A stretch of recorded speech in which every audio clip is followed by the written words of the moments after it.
Hi అండి. Tomato capsicum curry ఎలా prepare చేయాలో చూద్దామా అండి. అన్నంలోకి కానీ చపాతీలోకి కానీ చాలా బాగుంటుంది.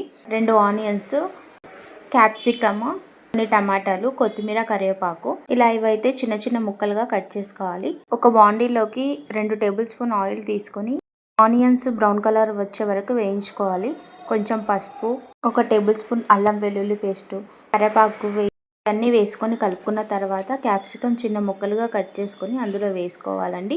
టేబుల్ స్పూన్ ఉప్పు వేసుకొని కలుపుకొని ఇలా పెట్టుకొని మగ్గనిచ్చాలి. ఆయిల్లో మగ్గిన తర్వాత చూడండి ఇలా అవుతుంది. తర్వాత దీంట్లోకి టమాటోస్ వేసుకొని కలుపుకొని ఇంకొద్దిసేపు టమాటా ఉడకనిచ్చాలండి. మూత పెట్టేసుకోవాలి. చూడండి ఇలా వస్తుంది. ఆయిల్లో బాగా మగ్గితేనే మనకు మంచి టేస్ట్ అనేది వస్తుంది. తర్వాత నిమ్మకాయ సైజు చింతపండు రసాన్ని అయితే ఇలా తీసుకోవాలండి. తీసుకొని దీంట్లోకి వేసుకోవాలి.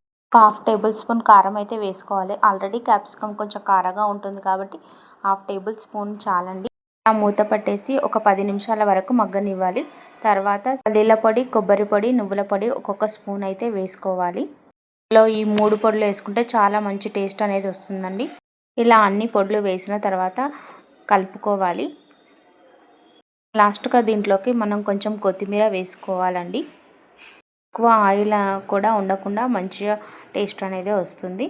చూడండి ఇలా మూత పెట్టేసుకోవాలి. తర్వాత కొంచెం మనకి మగ్గిన తర్వాత ఇలా ఆయిల్ కొంచెం పైకి వస్తుంది. అప్పుడే కర్రీ రెడీ అయినట్టు. ఇది చపాతీలోకి కానీ అన్నంలోకి కానీ చాలా మంచి టేస్ట్ ఉంటుందండి.